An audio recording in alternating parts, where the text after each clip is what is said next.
Everyone, welcome to Sonam classes. आज जो है हम डेरिवेटिव के बेसिक फॉर्मूलेस करेंगे जो हमारे न्यूमेरिकल्स को सॉल्व करने के लिए बहुत हेल्पफुल होंगे। तो स्टार्ट करते हैं अपने फॉर्मूलेस को। देखो, सबसे पहले जैसे हम ये लिखते हैं डी बाई डी एक्स, इसे रीड क्या करेंगे, ऊपर डी बाई में डी एक्स। इसका मतलब है derivative with respect to x. मतलब इस जब भी हम इसका डेरिवेटिव करेंगे तो यहाँ पर जिसकी रिस्पेक्ट में हो रहा है उसे हम क्या बोलेंगे, वेरिएबल। तो ये हो गया डी बाई डी एक्स। तो रीड तो हमने ऐसे किया, ठीक है। अच्छा, इसका मतलब क्या है, मतलब ये है कि डेरिवेटिव किसकी रिस्पेक्ट में, विद रिस्पेक्ट टू एक्स। ठीक, इसका मतलब इस क्वेश्चन में जो x है उसके रिस्पेक्ट में डेरिवेटिव हो रहा है, मतलब x हमारा क्या काम कर रहा है, वेरिएबल का। ठीक है। अच्छा, अब एक चीज़ ध्यान से सुनो, जब भी हम डेरिवेटिव करेंगे किसी कांस्टेंट का, किसका डेरिवेटिव करेंगे, किसी कांस्टेंट, जैसे कि 1 2 3 10 15 11 1000 200, ये सारे क्या है, कांस्टेंट। अच्छा, मैं कहूँ ए, तो आप कहोगे कि ए फिर क्या होगा। तो ध्यान से देखो, क्वेश्चन किसकी रिस्पेक्ट में है, एक्स के रिस्पेक्ट में। तो यहाँ एक्स कौन हुआ, वेरिएबल। अब इसके अलावा अगर आप किसी का नाम ले रहे हो जिसमें एक्स का कोई यूज़ नहीं हो रहा तो उसे कांस्टेंट ही मानेंगे। जैसे कि ए को मैं क्या मानूंगी, कांस्टेंट। मैं बोलती हूँ बी, तो आप कहोगे कि ये कांस्टेंट है। मैं बोलूँ कि एक्स का, तो आप कहोगे नहीं, ये कांस्टेंट नहीं है, क्योंकि एक्स इस क्वेश्चन में किस तरह से काम कर रहा है, वेरिएबल। क्योंकि जिसकी रिस्पेक्ट में होगी उसे हम क्या बोलेंगे, वेरिएबल। तो सबसे पहला फॉर्मूला मैं देने जा रही हूँ किसका, डेरिवेटिव ऑफ 1, यानी कि 0। 1 मतलब कांस्टेंट। मैं कहूँ कि डेरिवेटिव ऑफ 5, तो आप कहोगे 0। मैं 0 क्यों बोल रही हूँ, क्योंकि कांस्टेंट का डेरिवेटिव क्या होता है, 0। तो 1 भी कांस्टेंट है तो 0 हो गया डेरिवेटिव, 5 भी कांस्टेंट है तो क्या हो गया डेरिवेटिव, 0। मुझे कोई कहता है अच्छा 1000 का डेरिवेटिव करना, तो भाई 1000 भी तो कांस्टेंट ही है ना, तो 1000 का डेरिवेटिव भी क्या हो जाएगा, 0। अच्छा, मैं कहती हूँ कि a का डेरिवेटिव करना, तो आप क्या कहोगे कि भाई ए भी तो कांस्टेंट है, क्योंकि आपके क्वेश्चन में वेरिएबल कौन है, एक्स है। और जब आप चाहे ए लिखो, बी लिखो, सी लिखो, डी लिखो, ई लिखो, ये क्या है, कांस्टेंट है, तो इसका डेरिवेटिव भी क्या होगा, 0। तो इसका मतलब हमारा फर्स्ट फॉर्मूला रेडी हो गया कि derivative with respect to x, मतलब जब भी हम किसी कांस्टेंट का डेरिवेटिव करेंगे तो वो डेरिवेटिव हमारा क्या होगा, 0। तो आप चाहे आप 15 का कर लो तो भी 0। अच्छा, अब आपके मन में ये आएगा कि अच्छा अगर नीचे x ना होता, कुछ और होता, तो मान लो नीचे t होता, तो फिर इसका मतलब इस क्वेश्चन में t क्या है, वेरिएबल। तो अब मेरे को कोई कहे 1 का डेरिवेटिव, तो अभी भी तो 1 का डेरिवेटिव 0 रहेगा, लेकिन डेरिवेटिव किसके रिस्पेक्ट में हो रहा है, t के रिस्पेक्ट में, t इज़ अ वेरिएबल। अच्छा, अब मैं कहती हूँ कि अच्छा c का डेरिवेटिव करना, तो 0। मैं कहती हूँ कि 1000 का डेरिवेटिव करना, 0। तो मतलब क्या है कि यहाँ पर टोटल मिलाकर हमें ये बताया गया है कि कांस्टेंट का डेरिवेटिव क्या है, 0। अब ये अगला हमारा फॉर्मूला देखो क्या है। अगर मैं आपको कहूँ अच्छा जिसकी रिस्पेक्ट है उसी का ही करना हो, तो अब x तो वेरिएबल है क्योंकि नीचे x लिखा हुआ है। अगर ये कांस्टेंट होता तो मैं इसका डेरिवेटिव 0 कर देती, लेकिन क्योंकि नीचे x लिखा हुआ है तो इसका मतलब x इज़ अ वेरिएबल। तो याद रखना, जिसकी रिस्पेक्ट हो और अगर उसी का ही डेरिवेटिव करना हो तो उसका आंसर क्या होता है, 1। अब आपके मन में आ रहा होगा अच्छा तो फिर अगर नीचे t हो तो फिर t का डेरिवेटिव करना हो तो भाई 1। अच्छा, मैं कहूँ कि नीचे u है तो u का डेरिवेटिव करना हो तो आप कहोगे 1। मैं कहती हूँ नीचे v है, v का डेरिवेटिव करना हो तो 1। मैं कहती हूँ कि नीचे y है और y का डेरिवेटिव करना हो तो 1। तो कहने का क्या मतलब है, जिसकी रिस्पेक्ट हो और उसी का ही डेरिवेटिव करना हो, क्योंकि देखो जिसकी रिस्पेक्ट होती है उसे वेरिएबल ट्रीट किया जाता है, और अगर आपने उसी का ही डेरिवेटिव करना है तो क्या होगा, 1। तो सेकेंड फॉर्मूला हमारा रेडी हो गया कि जब भी हम d/dx करेंगे किसका, x का, तो आंसर कितना आ जाएगा, 1। तो दो फॉर्मूले हमने कर लिए, कांस्टेंट का डेरिवेटिव 0 और जिसकी रिस्पेक्ट है उसी का डेरिवेटिव करना हो तो क्या हो जाएगा, 1। अब तीसरा फॉर्मूला देखो ध्यान से। अब इन्होंने क्या किया, दोनों चीज़ें इकट्ठी दे दी। कहते हैं अब बताओ, अब आपके मन में आ रहा होगा भाई 5 का डेरिवेटिव तो 0, फिर आपके मन में आ रहा होगा x का डेरिवेटिव तो 1, ये तो दोनों मिक्स हो गए। यहाँ पर ध्यान से देखो, अगर ये खाली क्वेश्चन में 5 होता तो आप कहते कि 0, खाली क्वेश्चन में x होता तो आप कहते कि 1, लेकिन ये क्या है, कांस्टेंट इनटू वेरिएबल।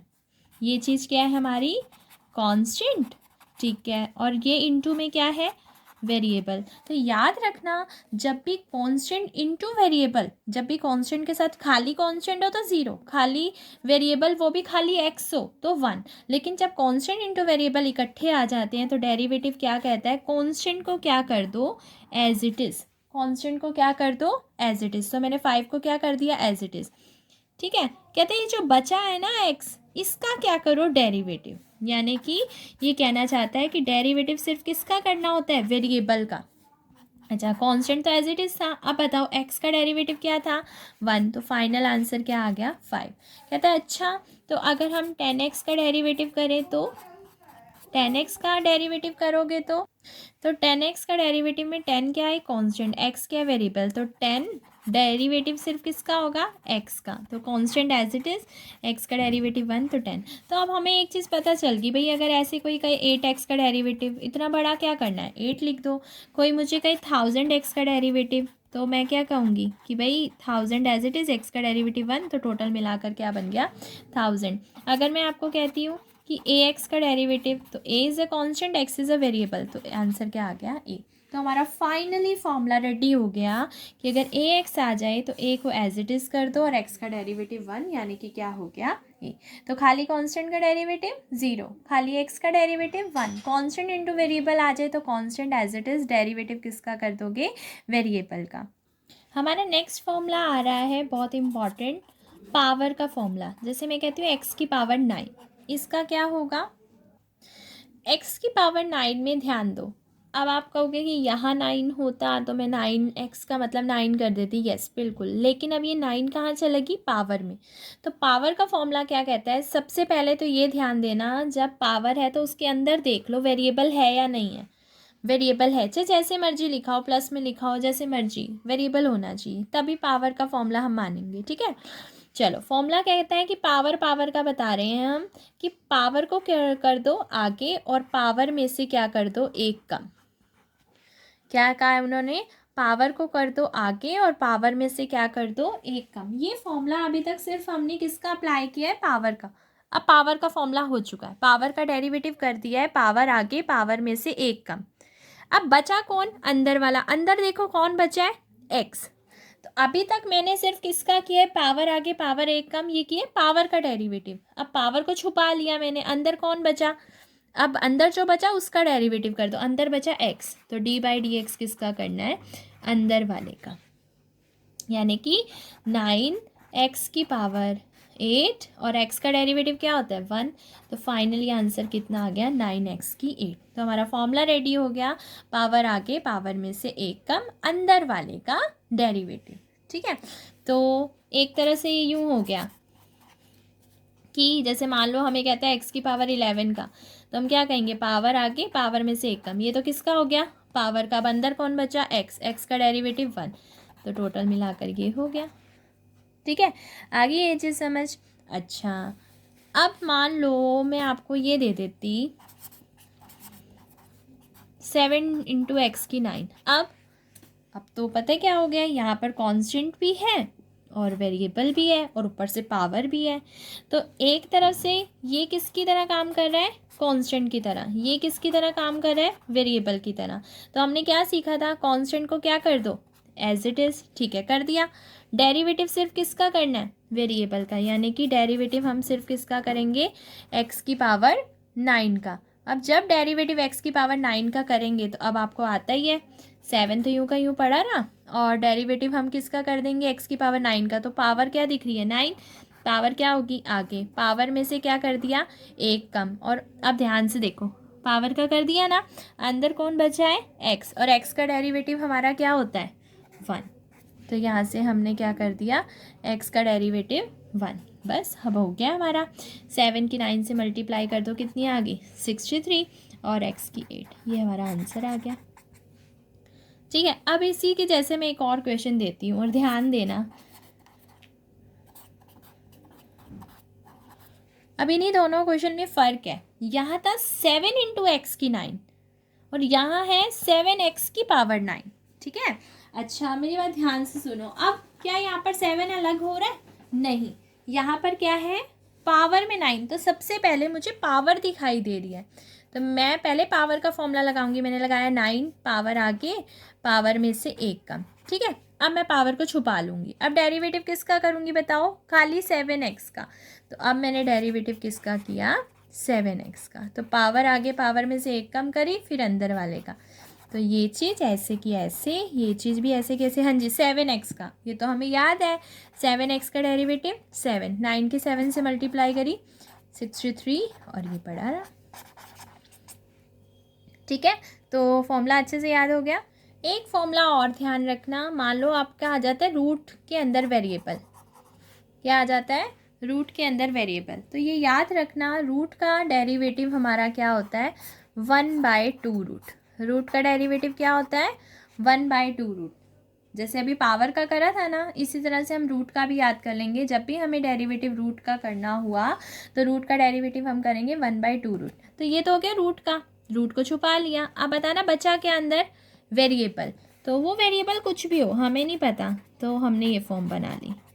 ठीक है, रूट का डेरिवेटिव 1/2 रूट और अंदर वाले का डेरिवेटिव। इसके जैसे मैं आपको एक क्वेश्चन देती हूँ, मान लो उन्होंने हमें कहा कि रूट एक्स का डेरिवेटिव करो। तो अब बताओ रूट का डेरिवेटिव क्या था, 1/2 रूट, अंदर वेरिएबल था ना, लिख दिया। अब किसका रह गया, रूट को छुपा लो, अंदर वाले का। अंदर वाला कौन है, एक्स, वेरिएबल का डेरिवेटिव, यानी कि d/dx किसका करना है, एक्स का।